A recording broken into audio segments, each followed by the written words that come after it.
आदाब। Hello friends, आज हम तैयार करेंगे हेल्दी सैंडविच जो हमारा पार्ट 3 सीरीज़ में है। ये पार्ट 3 है जिसमें कि मैंने छोले का सैंडविच बनाया है जिसको इंग्लिश में हम चिक पीस बोलते हैं, जो कि high protein high fibre iron rich sandwich है। इसको कोई भी खा सकता है, चाहे वेट वॉचर्स हों, चाहे बॉडी बिल्डर्स हों, चाहे नॉर्मल कोई भी ह्यूमन बींग है, बच्चे हैं, कोई भी इसको खा सकता है। बहुत ज़बरदस्त बना है। एक बार आप मेरे तरीके से ज़रूर तैयार करिएगा।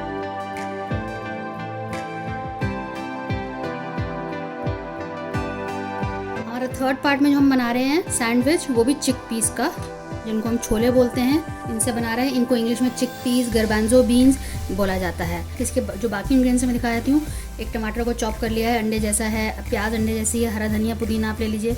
आपको पुदीना पसंद नहीं है तो हरा धनिया ले लीजिए।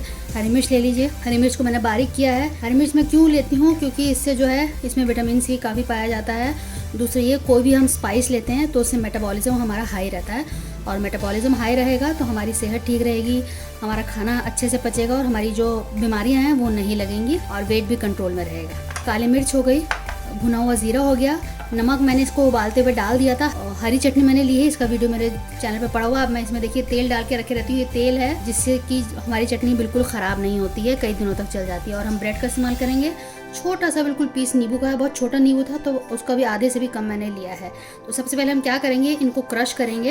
एक कांटा की मदद से आप इसको क्रश कर लीजिए। इसको मैंने रात में भिगो दिया था और फिर मैंने इसको उबाल लिया है हल्का सा नमक डाल के, ताकि इसमें स्वाद आ जाए नमक का। आप देखिए इस तरह से करेंगे तो इस तरह से ये पूरा ये हो जाएगा। जब गरम गरम हो आपको तभी इसको मैश कर लेना। ठंडा होने पर थोड़ा दिक्कत आ सकता है, थोड़ा मेहनत लग जाएगा। अभी जो है हमें मेहनत नहीं लग रही है। इससे पहले मैंने पार्ट 1 पार्ट 2 डाला हुआ है, आप वो देख लीजिएगा। ये मेरा सीरीज चल रहा है जिसकी में मैं कुछ ब्रेकफास्ट रेसिपीज दिखा रही हूँ, प्रोटीन और फाइबर रिच। जो वेट वॉचर्स हैं, वेट मैनेजमेंट में हैं, बॉडी बिल्डर्स हैं, उनके लिए ये सब अच्छी चीज़ें हैं। नॉर्मल ह्यूमन बीइंग के लिए ये सब अच्छी चीज़ें हैं, क्योंकि जो चिक पीस है हाई प्रोटीन है, हाई फाइबर है, इसमें विटामिन बी काफ़ी है, इसमें आयरन है, पोटेशियम है, मैग्नीशियम है। ये बहुत अच्छा सोर्स है आपको प्रोटीन के लिए। इसी में हम ये नींबू भी ऐड कर देते हैं, थोड़ा सा डालना है, वरना बहुत ज़्यादा खट्टा अच्छा नहीं लगेगा। हल्का सा टेस्ट के लिए आप चाहें तो इसको हल्का सा 1 चम्मच घी में ये सारी चीज़ें डाल के आप भून सकते हैं। आप कितने अच्छे से मैश होगी। तो बस हम सिंपली इसको असेंबलिंग कर लेते हैं।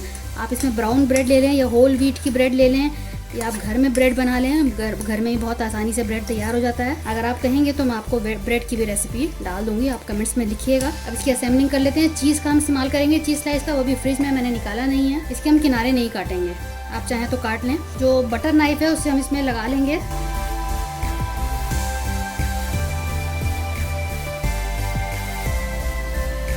देखिए आप कितने अच्छे से स्प्रेड हो गया है, इसमें से गिरेगा भी नहीं। देखिए कितने अच्छे से ये चिपक जाता है। अब इसमें हम बाकी सारी चीज़ें डाल देते हैं थोड़ा थोड़ा। जो चीज़ आपको उसमें पसंद नहीं है आप उसको हटा सकते हैं, सारी चीज़ें ऑप्शनल हैं।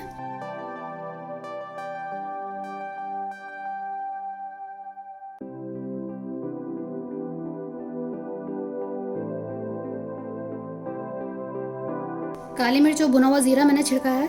अब इस पर चटनी लगा लेते हैं दूसरी साइड पे।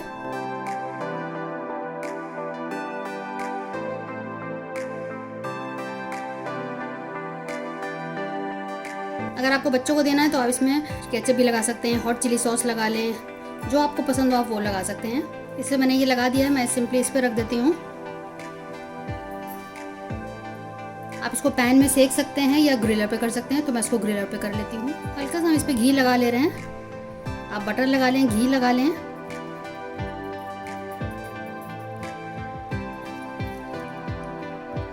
दूसरी साइड पे भी लगा लेते हैं। बस सिंपली इसको हम ग्रिल कर लेंगे। तो आप देखिए बढ़िया सा सैंडविच तैयार हो गया है। आप बाकी भी इस तरह से तैयार कर लेंगे। तो आप देखिए बढ़िया सा हमारा chickpeas sandwich high protein high fibre rich sandwich तैयार हो चुका है। बहुत ही लाजवाब टेस्ट है इसका। आप बनाइएगा, फीडबैक ज़रूर दीजिएगा, हमें आपके फीडबैक का इंतजार रहता है। और अगर रेसिपी अच्छी लगे तो आप इसको शेयर कर सकते हैं अपने दोस्तों के साथ, अजीज़ों के साथ। अगली बार मिलते हैं किसी नई रेसिपी के साथ, तब तक के लिए शुक्रिया। देखते रहिए शायला अज़हर खान।